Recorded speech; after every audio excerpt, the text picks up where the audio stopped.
Have you ever felt that spine-chilling fear of being trapped? That suffocating, heart-pounding panic when you realize you can't move?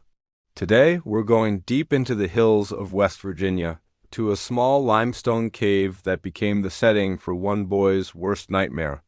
This is the story of the Killiansburg Cave incident.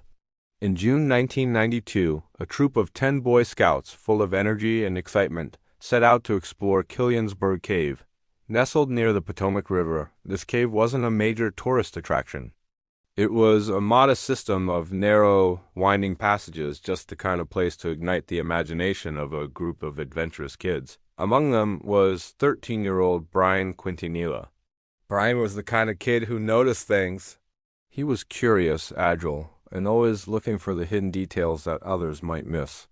As the group explored the main, more open sections of the cave, Brian's sharp eyes caught something else, a dark, narrow crack in the rock wall. It was a side passage, barely wider than a person's shoulders. To the others, it was just a dead end. But to Brian, it looked like a secret.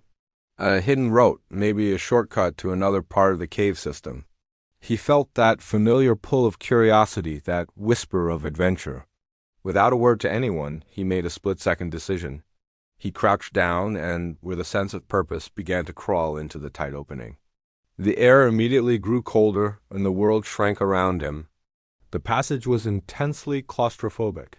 Cold, damp rock scraped against his skin as he wormed his way deeper into the earth. The darkness was absolute, broken only by the weak beam of his flashlight dancing on the wet stone. A few feet in, the tunnel took a sharp, unforgiving turn, a tight L shape. To get through, Brian realized he'd have to twist his body in an unnatural way. He strained, pushing his knees and overstretching his legs, contorting himself to squeeze around the cramped corner. It was a struggle, and for a moment he worried he might not make it. But with a final, difficult push, he was through. Beyond the bend, the space opened up slightly. It was still incredibly narrow, but at least he could take a deeper breath. He felt a surge of pride. He'd done it.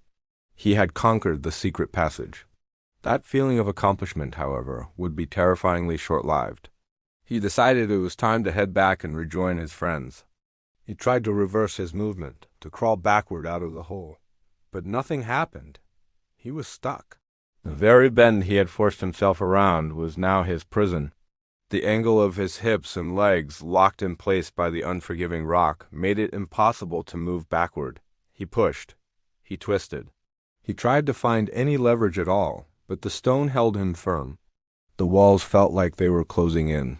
Panic began to bubble up from his stomach, hot and fast. He was completely alone, wedged inside a stone coffin, in a part of the cave no one even knew he had entered. Back in the main chamber, the scout leader was doing a head count. They quickly realized someone was missing, Brian. They began calling his name, their voices echoing through the larger caverns. They searched the areas they had already explored, their flashlights cutting through the darkness. But no one had seen him slip into that tiny crevice. They were looking in all the wrong places. Deep inside the rock, Brian could hear their distant calls. The sound was muffled, distorted by the stone, but it was a lifeline. Breathing was becoming difficult, his chest compressed by the narrow walls, but he had to respond. He summoned all his strength and managed to shout. His voice was weak, strained, and thick with fear. Then a pause, and a shout back. They had heard him. Following the sound of his desperate cries, the scouts finally located the narrow passage. What they saw made their blood run cold. 2 legs dangling helplessly from a dark crack in the wall. It was Brian. Immediately they tried to help.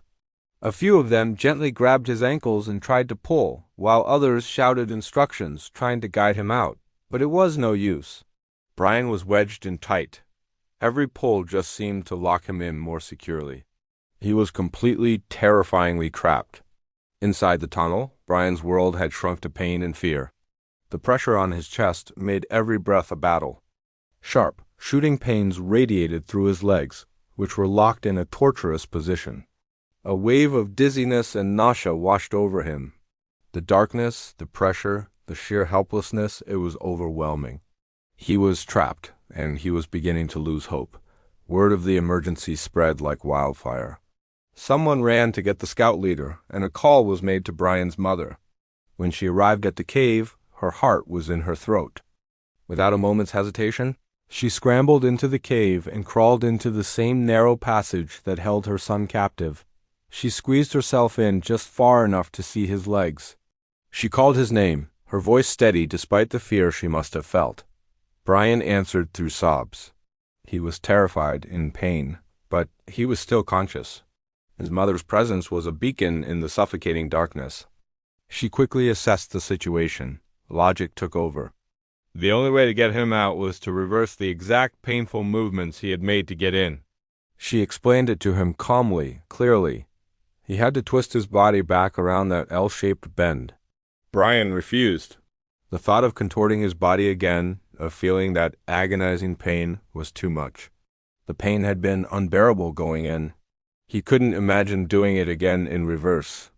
But his mother was persistent. She kept her voice calm and reassuring, guiding him inch by excruciating inch. She reached in and grabbed his wrists, ready to help pull. "Now, Brian," she said, her voice echoing in the tight space. "You have to do it," he screamed. It was a raw, primal sound of agony that tore through the quiet of the cave. His knees felt like they were being ripped from their sockets. His skin scraped raw against the rough, wet rock. Outside the passage, the other scouts stood in stunned silence, their faces pale. All they could do was listen to the horrifying sounds coming from deep within the rock.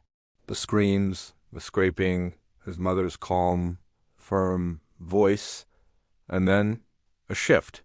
Brian's torso finally came free from the bend. With one last powerful pull from his mother, he was out. He collapsed into the slightly wider space of the passage, shaking violently, sobbing uncontrollably. But the ordeal wasn't over. The entire cave now felt like a tomb. The walls seemed to be closing in, the air thick and unbreathable. The relief of being free from the tunnel was instantly replaced by an overwhelming need to get out of the cave itself. Leaning on his mother, Brian scrambled away from the narrow passage and hurried towards the cave entrance, towards the light. The moment he stepped out into the open air and saw the afternoon sun, he dropped to his knees on the grass. He was gasping for air, his face ghost white, his eyes filled with tears of relief and terror. The rest of the scout troop watched in silence, shaken by what they had just witnessed. Physically, Brian recovered from the scrapes and bruises within a few days. But the psychological scars ran much deeper.